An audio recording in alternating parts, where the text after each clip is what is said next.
Hello everyone. Today we are discuss about on the topic reflex. तो आज हम paediatric का बहुत ही इम्पोर्टेंट टॉपिक पढ़ने जा रहे हैं जिसका नाम है रिफ्लेक्स।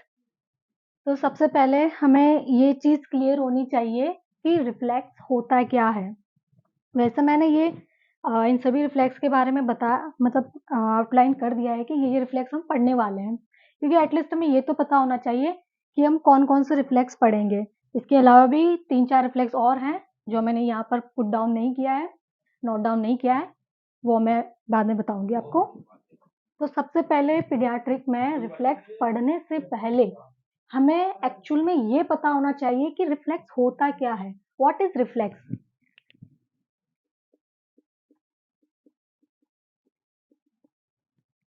रिफ्लेक्सेस एक तरीके से, जो कि मैंने अपनी पिछली क्लास में भी बताया था, कि एक इनवॉल्यूंटरी मूवमेंट्स होते हैं, ऑटोमेटिक मूवमेंट्स होते हैं via the external stimuli. External stimuli देने के बाद जो इनवॉल्यूंटरी ऑटोमेटिकली जो मूवमेंट्स होते हैं उन्हें बोलते हैं हम रिफ्लेक्स। हम बोल सकते हैं इनवॉल्यूंटरी एंड ऑटोमेटिक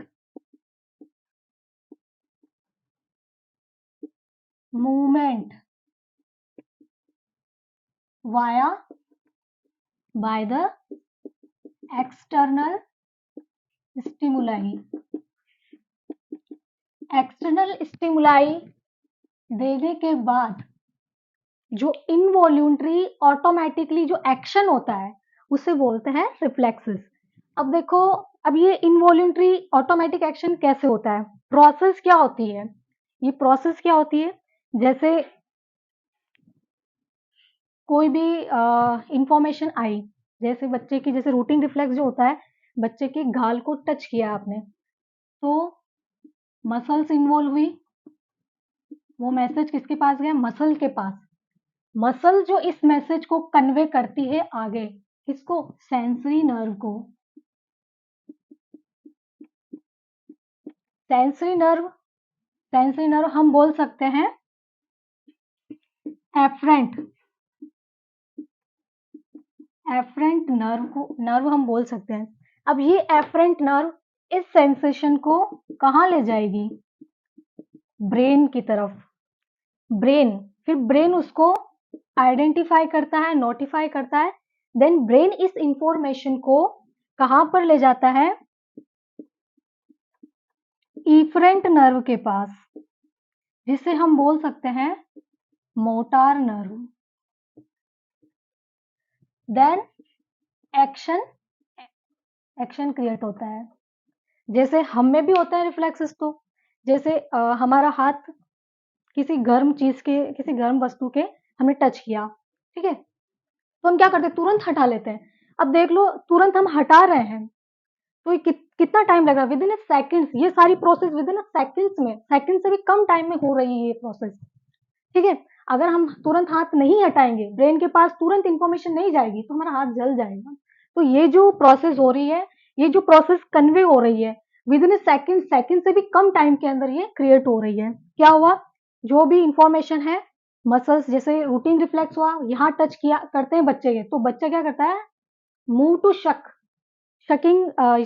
करने लग जाता है। तो जो इन्फॉर्मेशन होती है वो मसल्स, चीक की मसल, रूटिंग रिफ्लेक्स कहाँ होता है? चीक्स पे। चीक के मसल्स पर क्या होता है? स्टिमुलाई जाता है, वो इन्फॉर्मेशन आगे कन्वे कहाँ होती है? सेंसरी नर्व के पास। सेंसरी नर्व यानी कि एफरेंट नर्व, ये एफरेंट नर्व जो इंफॉर्मेशन होती है उसको ब्रेन तक कन्वे करता है, और ब्रेन उसको आइडेंटिफाई करके इफरेंट नर्व के पास भेजता है, यानी कि वहां से मोटार नर्व जाती है और एक्शन को क्रिएट करती है। तो ये प्रोसेस होती है हमारी। रिफ्लेक्सेस किस तरीके से काम करते हैं, किस तरीके से वर्क करते हैं, तो ये हमारा प्रोसेस हो गया रिफ्लेक्सेस के बारे में। थोड़ा सा ओवरव्यू है ये रिफ्लेक्स की, एक्चुअल में हो क्या रहा है।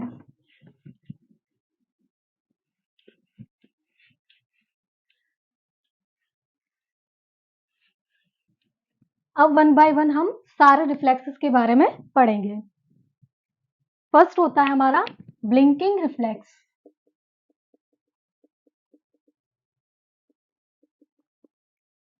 ब्लिंकिंग रिफ्लेक्स में क्या होता है, जैसे ही बच्चे की आंख में किस तरीके से कोई भी ऑब्जेक्ट स्टिमुलाई जाता है तो आंख को बंद कर देते हैं, तो ये प्रोटेक्टिव रिफ्लेक्स होता है जो कि बचाता है किसी भी एक्सटर्नल जो भी चीजें होती है उसको आंख में गिरने से, इंजरी से बचाता है। ये प्रोटेक्टिव रिफ्लेक्स होता है। कब से आता है? बर्थ से आता है ये, फ्रॉम बर्थ, बर्थ से आता है और डिसअपियर नहीं होता है ये, नेवर डिसअपियर। ब्लिंकिंग रिफ्लेक्स जो होता है बर्थ से आता है, नेवर डिसअपियर, कभी डिसअपियर नहीं होता है। हम में भी होता है, जैसे कोई बाहर से, जैसे हम गाड़ी चला रहे हैं तो बाहर से कोई भी ऑब्जेक्ट आके आंख में, अगर ब्लिंकिंग रिफ्लेक्स नहीं होता तो ऑब्जेक्ट डायरेक्ट आंख में गिर जाता है, तो ब्लिंक करके जो भी एक्सटर्नल स्टिमुलाई होते हैं, ऑब्जेक्ट होते हैं, वो आंख में गिरने से बचाए जा सकते हैं। इसे बोलते हैं ब्लिंकिंग रिफ्लेक्स। ये बर्थ से आता है और कभी भी डिसअपियर नहीं होता है।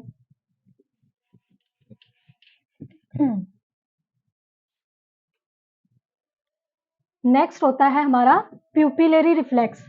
जैसे ही आंख में कोई लाइट डालते हैं तो क्या होती है, प्यूपिल रिएक्ट करती है उस लाइट के प्रति, तो ये होता है हमारा प्यूपिलरी रिफ्लेक्स। ये भी बर्थ से आता है और नेवर डिसअपियर, ये भी डिसअपियर नहीं होता है।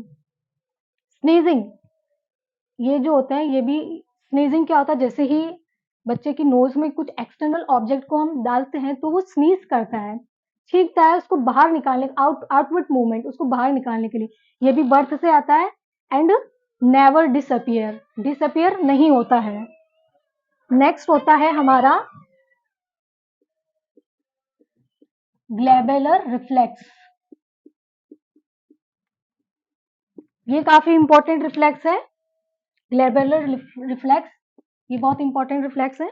इस रिफ्लेक्स में क्या होता है, जैसे ही बच्चे के ब्रिज ऑफ द नोज, मतलब ग्लेबेला पर प्रेस करते हैं तो वो टाइटली अपनी आंखों को बंद कर देता है। When press the bridge of nose of baby, then क्या होगा, टाइटली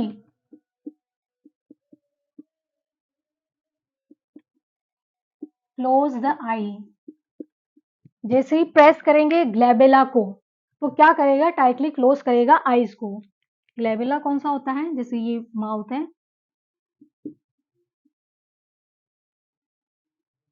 ये वाला जो पार्ट होता है, इसको प्रेस करने के बाद टाइटली आईज को क्लोज कर देता है बच्चा।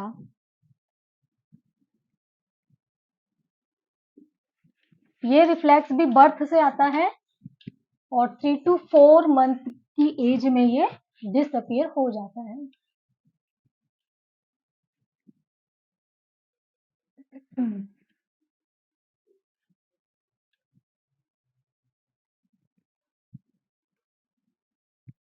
नेक्स्ट होता है रूटिंग रिफ्लेक्स।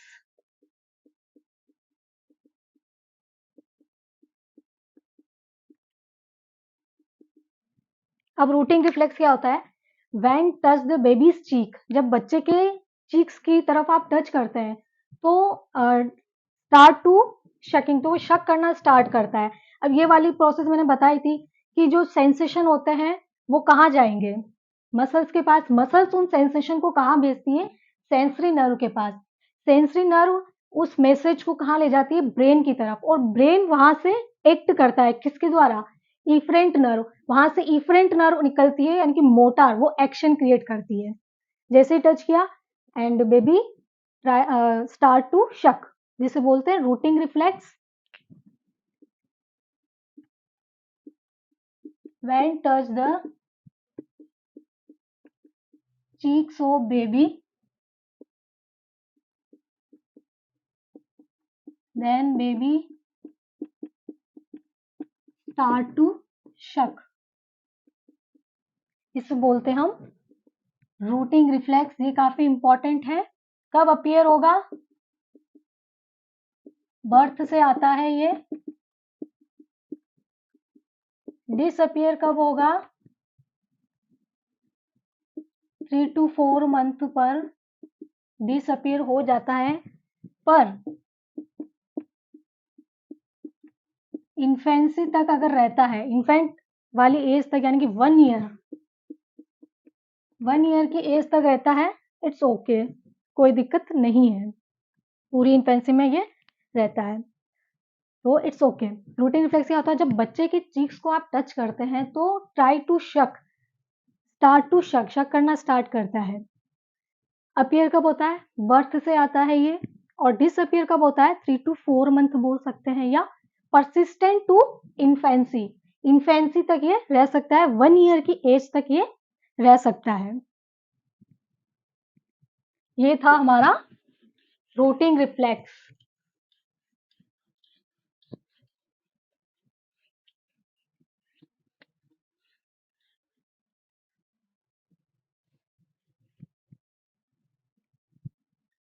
नेक्स्ट है हमारा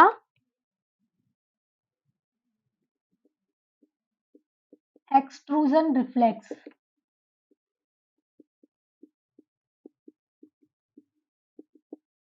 इस रिफ्लेक्स में क्या होता है, कुछ भी चीज को आप बेबी के मुंह के अंदर, माउथ के अंदर डालते हैं तो वो आउटवर्ड उसको बाहर फेंक देता है, इस रिफ्लेक्स को बोलते हैं एक्सट्रूजन रिफ्लेक्स। ये रिफ्लेक्स भी बर्थ से आता है और 3 to 4 मंथ की एज तक डिसअपियर हो जाता है। व्हेन एनी ऑब्जेक्ट या सब्सटेंस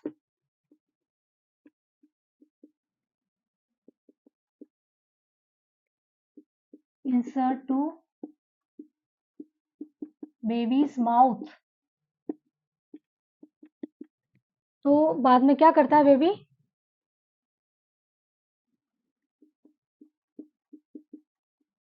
उसको बाहर निकाल देता है, आउटवर्ड मूव द ऑब्जेक्ट। किसी भी सब्सटेंस, किसी भी ऑब्जेक्ट को आप बेबी के मुंह के अंदर डालते हैं तो वो बाहर की ओर फेंक देता है उसको।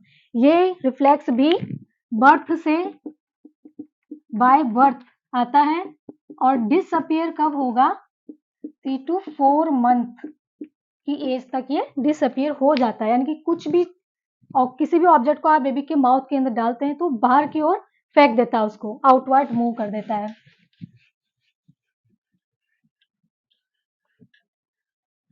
ये था आपका एक्सट्रूजन रिफ्लेक्स।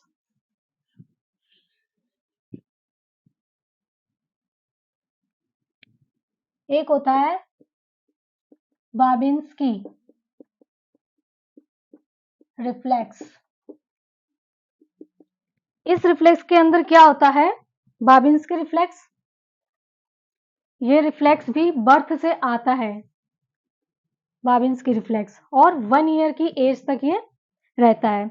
इस रिफ्लेक्स में होता क्या है, जैसे आप बच्चे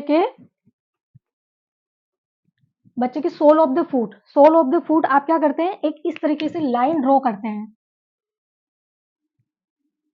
ये बच्चे का पैर है, सोल ऑफ द फुट, इस तरीके से अगर कंप्रेस करते हैं, इस तरीके से लाइन ड्रॉ करते हैं, तो बेबी का जो पैर है, ग्रेट टो है, डोर्सीफ्लेक्स करता है।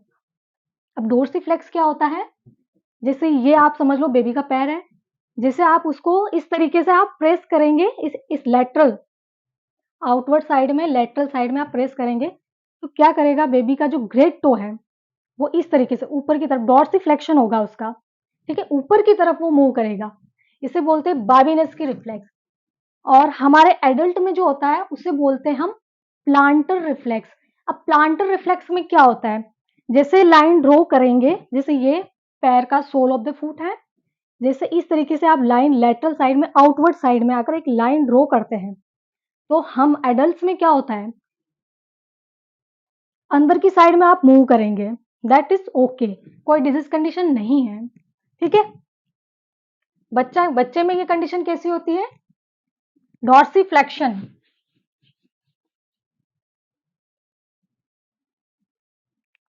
क्या होता है इसके अंदर,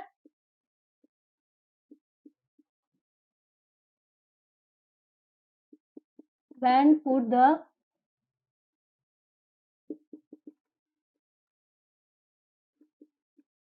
baby's sole of foot, एक लाइन ड्रॉ करते हैं, कंप्रेस करते हैं, तो क्या कंडीशन होती है? Dorsiflexion of great toe. Great toe का क्या होगा? डोर्सीफ्लेक्शन होगा, यानी कि इस तरीके से डोर्सीफ्लेक्शन होगा। And fanning of finger, fanning fanning हो जाता है।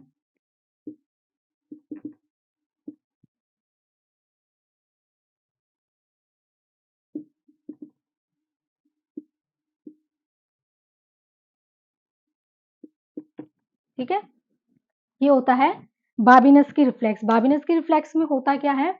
जब आप कोई एक लेटरल साइड में सोल ऑफ द फुट, ये सोल ऑफ द फुट है, लेटरल साइड में एक लाइन ड्रॉ करते हैं आउटवर्ड साइड में इस तरीके से, तो क्या होता है? वो डोर्सीफ्लेक्शन करेगा। That is okay, that is normal. 1 साल की एज तक ये ओके, ठीक है, नॉर्मल होता है। 1 ईयर की एज में ये डिसअपियर हो जाता है। 1 ईयर ऑफ एज, 1 साल की एज में ये डिसअपियर हो जाता है। ठीक है, और हम में क्या होता है? हम एडल्ट्स में क्या होता है? प्लांटर फ्लेक्शन होता है। प्लांटर फ्लेक्शन में क्या, जैसे ये सोल ऑफ द फुट है, इसमें आपने एक लाइन ड्रॉ की है outward, outside of the sole of the foot, laterally इस तरीके से। तो हम एडल्ट्स में क्या होता है? इस तरीके से वेंट्रल फ्लेक्शन होता है, जबकि बच्चे में क्या था? Dorsiflexion. और ये 1 साल तक की एज तक डॉर्सी फ्लेक्शन हो रहा है, that is okay, it's a normal condition. लेकिन हम एडल्ट अगर डॉर्सी फ्लेक्शन कर रहे हैं तो कहीं ना कहीं प्रॉब्लम है, यानी कि कहीं ना कहीं सीएनएस का दिक्कत है, ब्रेन की प्रॉब्लम है। और हमारे में, हम एडल्ट्स में इस कंडीशन को नॉर्मल कब मानेंगे? जब सोल ऑफ द फुट हमने लाइन ड्रॉ की है लेटरल साइड में, outside of the sole of the foot, तो हम एडल्ट्स में क्या होता है? ये डोर्सीफ्लेक्शन नहीं होता है, वेंट्रल फ्लेक्शन होता है। इस तरीके से इनवर्ड मूवमेंट करते हैं हम अपने ग्रेट टो का और टोज का। ठीक है, तो उसे बोलते हैं प्लांटर फ्लेक्शन, और हम में वो प्लांटर फ्लेक्शन नॉर्मल होता है। तो ये था बाबिनस्की रिफ्लेक्स। 1 ईयर की एज में ये डिसअपियर हो जाता है।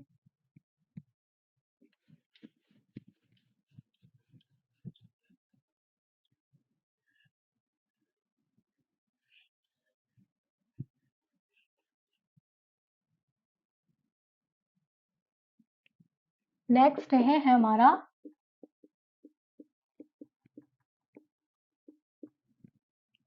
Moro reflex. मोरो रिफ्लेक्स क्या होता है?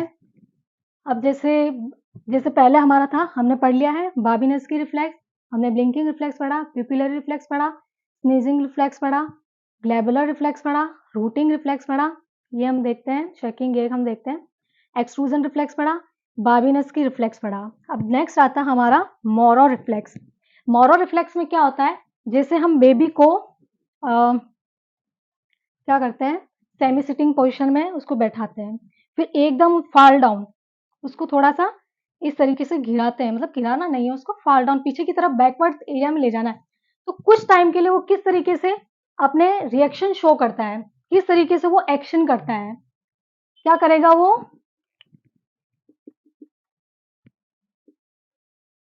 व्हेन बेबी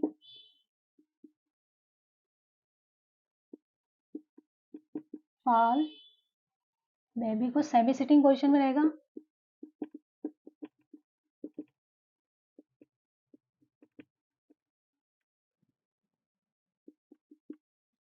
थोड़ा सा बैकवर्ड ले जाना है। तो बैकवर्ड ले जाने के बाद में, पीछे की तरफ ले जाने के बाद में, थोड़ा सा बैकवर्ड ले जाने के बाद में कुछ टाइम के लिए वो किस तरीके से एक्शन करता है? जो अपने आर्म्स होता है उसको वो क्या कर देता है? एबडक्शन। देखो, एक होता है एडक्शन, सेंट्रल लाइन के पास लाना, ऐड करना, यानी कि एडक्शन। और एबडक्शन मतलब जो सेंट्रल लाइन है उससे दूर ले जाना, उसको बोलते हैं abduction.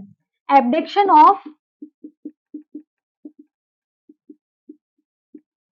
Abduction of arms, arms को एबडक्ट कर लेगा, और एक्सटेंशन ऑफ हेड, हैंड को क्या कर देगा? एक्सटेंड कर देगा।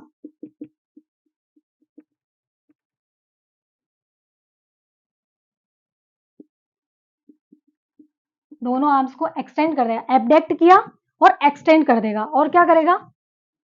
फैनिंग ऑफ फिंगर्स,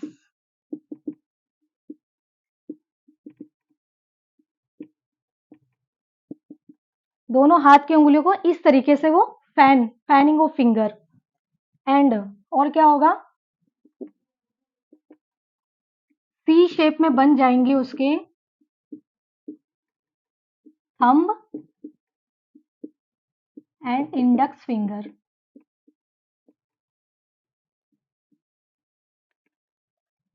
क्या होता है मोरो रिफ्लेक्स? बेबी को सेमी सिटिंग पोजीशन में हम रखते हैं, तो सेमी सिटिंग पोजीशन में रखने के बाद क्या होता है, थोड़ा सा बैकवर्ड ले जाते हैं हम, तो थोड़ा सा उसको मतलब बैकवर्ड ले जाते हैं, तो उसमें क्या होता है, कुछ टाइम के लिए एक ऐसे मूवमेंट्स होते हैं बच्चे में, कुछ टाइम के लिए कैसे मूवमेंट्स होते हैं, जैसे हम थोड़ा सा उसको गिराते हैं पीछे की तरफ, सेमी सिटिंग पोजीशन से थोड़ा सा गिराते हैं, तो क्या करता है कुछ टाइम के लिए वो एबडेक्शन, देखो एबडेक्शन और एक होता है एडेक्शन। एडेक्शन मतलब ऐड करना, यानी सेंट्रल लाइन के पास लाना एडेक्शन, और दूर ले जाना एबडेक्शन। तो इस कंडीशन में बेबी क्या करेगा, एबडेक्शन, ये abduction of both arms and extension of both arms and fanning of finger and C shape, fanning finger and C shape. ये देखो सी शेप बनता है थंब, और ये होती है हमारी इंडेक्स फिंगर, थंब और इंडेक्स फिंगर का सी शेप बन जाता है ये, और ठीक है, ये कंडीशंस होती है, वापस पास में ले आता है। ठीक है, ये होता है मोरो रिफ्लेक्स। एक बार इन रिफ्लेक्सेस को, सारे रिफ्लेक्सेस की वीडियो देखना, किस तरीके से एक्ट कर रहा है बेबी। ठीक है,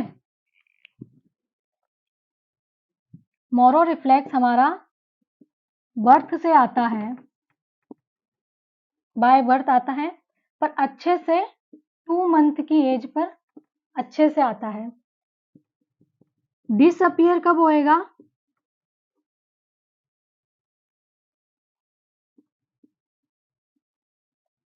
3 to 4 मंथ, 6 मंथ भी हो सकता है, 6 मंथ भी आ जाता है, दैट इज ओके। ठीक है, ये होता है Moro reflex.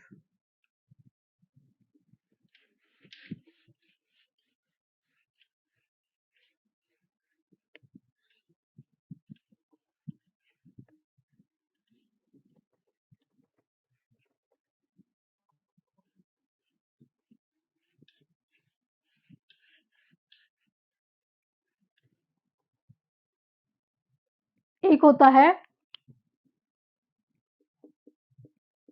Tonic neck reflex.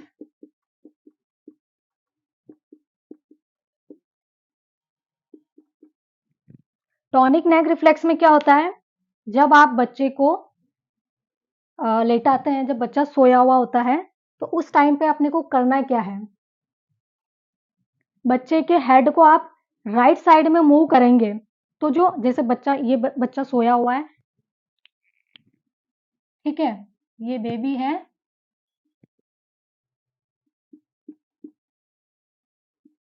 ठीक है सोया, मेरी ड्राइंग इतनी अच्छी तो है नहीं,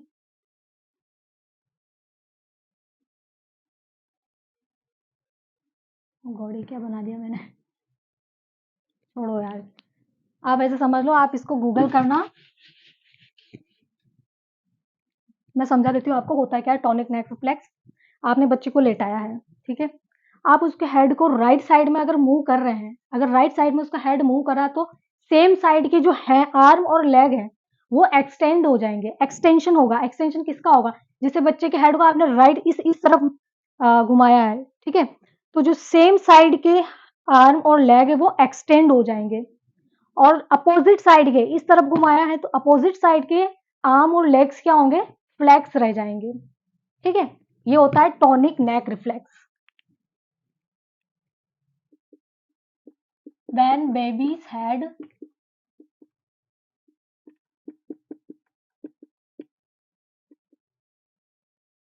मूव टू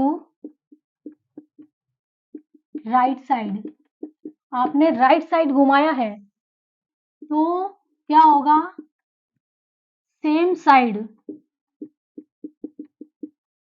यानी कि राइट साइड के ही, है ना, सेम साइड लिख देती हूँ कोष्टक में, राइट साइड के ही arm and leg are extend, same side के इस तरफ हेड को घुमाया है, तो उसी साइड का जो आर्म और लेग होगा वो एक्सटेंड होगा। ठीक है, और अपोजिट साइड का, यानी कि लेफ्ट साइड का आर्म और लेग क्या हो गए, फ्लैक्स रहेंगे।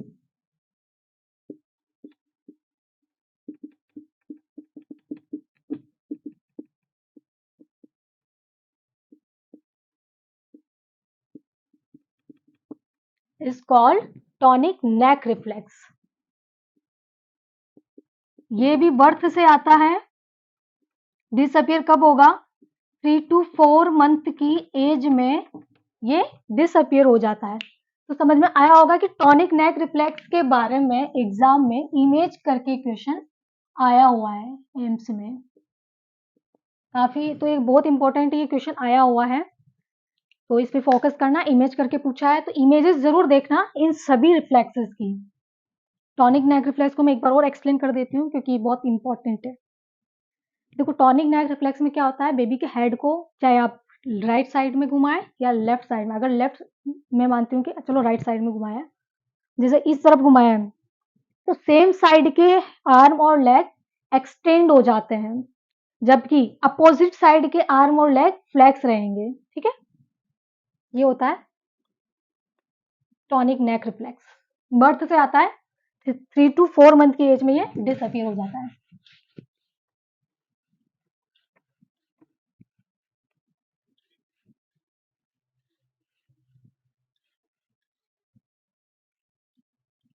ये काफी इंपॉर्टेंट है। इन सभी रिफ्लेक्सेस की आप वीडियोस देखना, इमेजेस देखना, आपको और अच्छे से समझ में आएंगी। ठीक है, ये था हमारा टॉनिक नेक रिफ्लेक्स। एक होता है पैराशूट रिफ्लेक्स।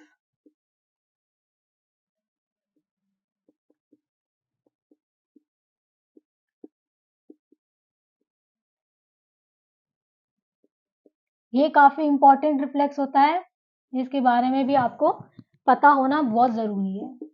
इसके बारे में भी क्वेश्चन एग्जाम में आया हुआ है। अब देखो, पैराशूट रिफ्लेक्स, सबसे पहले तो मैं ये क्लियर कर देती हूँ कि जो ऑलमोस्ट रिफ्लेक्सेस हैं वो बर्थ से आते हैं, जबकि आपका पैराशूट रिफ्लेक्सेस हैं, सबसे पहले ये चीज बहुत इंपॉर्टेंट है, ये कब आता है? 6 to 9 मंथ ऑफ एज में ये अपीयर होता है, बर्थ से नहीं आता है ये। ठीक है, 6 to 9 मंथ की एज से ये अपीयर होता है। और डिसअपियर, नेवर डिसअपियर।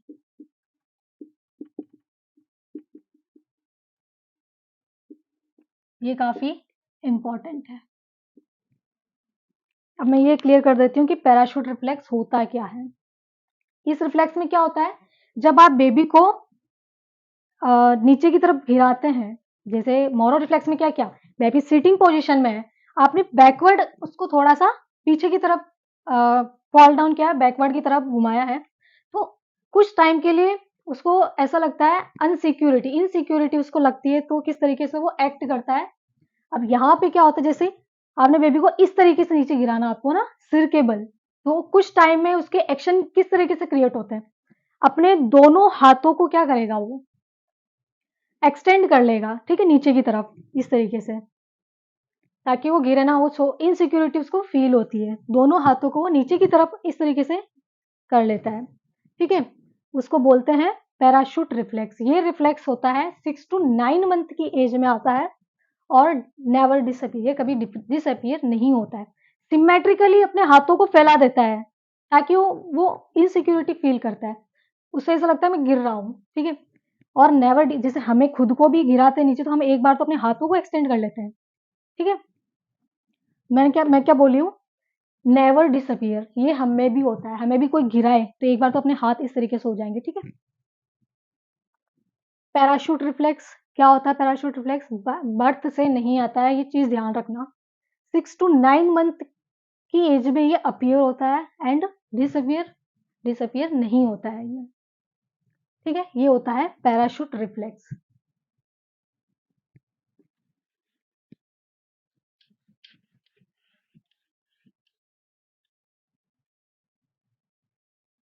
अब कौन सा रिफ्लेक्स बचा है? Startle reflex.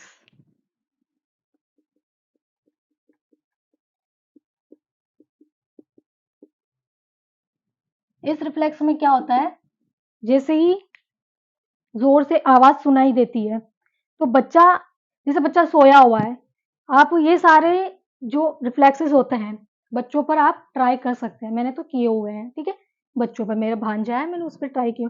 तो आप ये सभी रिफ्लेक्सेस बच्चों पे ट्राई कर सकते हैं। घर में छोटे बच्चे हो तो आप उस पर ट्राई कर सकते हैं, ठीक है। स्टार्टल रिफ्लेक्स में क्या होता है, और ये रिफ्लेक्सेस होते हैं, ठीक है। स्टार्टल रिफ्लेक्स में क्या होता है, जैसे ही जैसे बच्चा सोया है, तो जोर से आवाज अगर सुनाई देती, जोर से आवाज की, तो कुछ टाइम के लिए उसके मूवमेंट कैसे होते हैं। तो इस रिफ्लेक्सेस में होता है क्या, जैसे जोर से आवाज सुनाई दी तो बच्चा क्या करता है, दोनों आर्म्स को एडक्शन, ये जस्ट अपोजिट होता है किसके, मोरो रिफ्लेक्स। मोरो रिफ्लेक्स के ये जस्ट अपोजिट होता है, कौन सा, स्टार्टल रिफ्लेक्स। मोरो रिफ्लेक्स में क्या था, जैसे बच्चे को फॉल डाउन बैकवर्ड, पीछे की तरफ थोड़ा सा घुमाया है उसको, तो जो उसकी दोनों आर्म्स, मोरो रिफ्लेक्स बता रही हूँ मैं, ठीक है, दोनों आर्म्स को उसने क्या किया था, एबडक्शन किया था, ठीक है, और extend arm, fanning of finger, इस तरीके से। जबकि स्टार्टल रिफ्लेक्स में क्या होता, स्टार्टल रिफ्लेक्स में क्या हो, जैसे ही जोर से साउंड सुनाई दिया तो बच्चा क्या करेगा, दोनों आर्म्स को एडक्ट कर लेगा और एल्बो फ्लेक्स, ठीक है, ये इस तरीके से करता है। लाउड साउंड, जब जोर से आवाज सुनाई देती है तो बच्चा क्या करता है, बोथ आर्म एडक्शन, दोनों आर्म को एडक्ट कर लेगा सेंट्रल लाइन के पास में, adduction and flexion of elbow,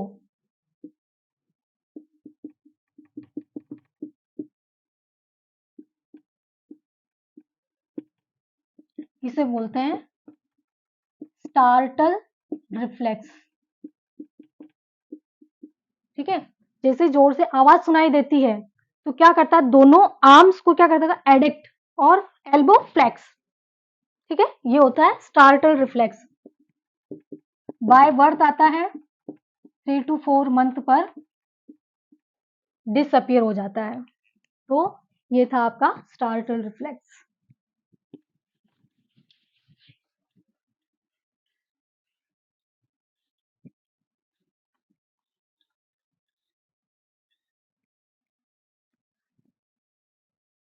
एक होता है पेरेज रिफ्लेक्स।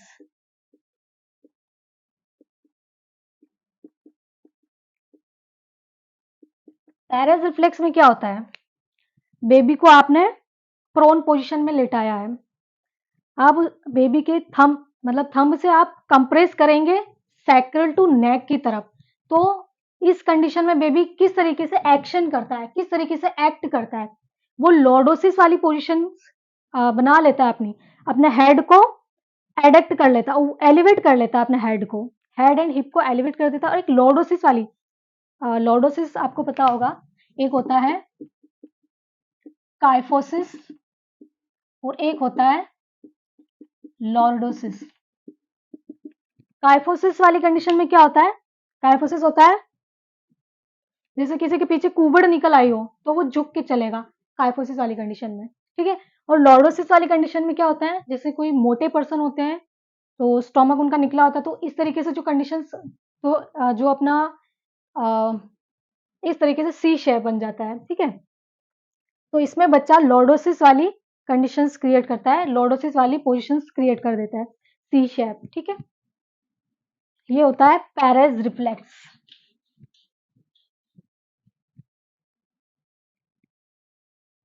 कब आता है, बर्थ से आता है ये, बाय बर्थ आता है, और डिसअपियर कब होता है, 4 to 6 मंथ पर ये डिसअपियर हो जाता है। क्या होता है पेरेज रिफ्लेक्स, बच्चे को प्रोन पोजीशन में लेटाया है, आप कंप्रेस करेंगे उसके सैक्रम टू, अपने थंब से कंप्रेस करेंगे आप सैक्रम से, सैक्रम वाले एरिया से लेके नेक तक। तो इस कंडीशन में बच्चा किस तरीके से अपनी किस तरीके से एक्शन करता है, कुछ टाइम के लिए वो क्या करता है, लॉर्डोसिस वाली पोजीशन बना लेता है अपनी, और अपना हेड थोड़ा एलिवेट कर देता है, हिप एलिवेट कर देता है, और लॉर्डोसिस वाली कंडीशंस क्रिएट कर देता है। ये होता है पैरेज रिफ्लेक्स। आप इन सभी रिफ्लेक्सेस को इमेज गूगल पे सर्च करके देखेंगे और वीडियो देखेंगे तो ज़्यादा बेटर होगा और अच्छे से समझ में आएगा कि रिफ्लेक्सेस क्या थे। ठीक है, तो ये था हमारा सारे रिफ्लेक्स। ठीक है, ओके, थैंक यू।